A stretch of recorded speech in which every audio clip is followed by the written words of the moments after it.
Hello mga ka-peeps! Nakapag-hire nga pala ako ngayon ng bagong cook. Yan. Doy, cooker!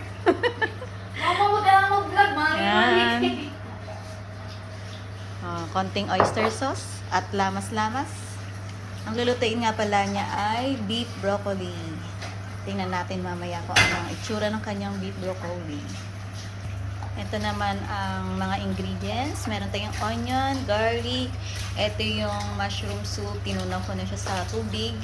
And then, nalagyan natin ng cream para, syempre, creamy ang ating lutuin. Starts the process. Lagay muna tayo ng butter sa pan. Papanasan yung Yakult. Sa likod ng ano. Ang sungit ng aking cook. Mag-iwan niya akin Parang ano yan?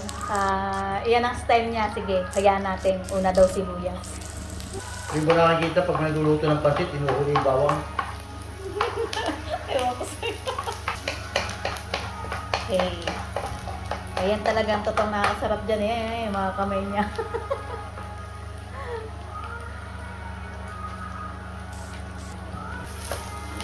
Halo-halo.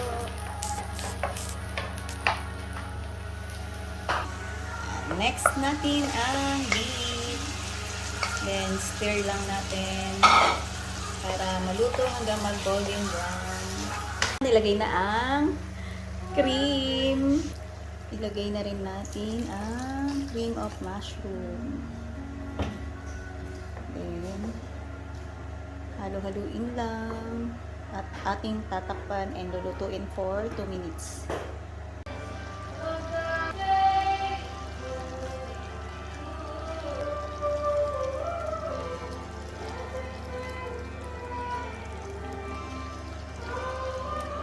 Ayan, ready na ang ating beef broccoli.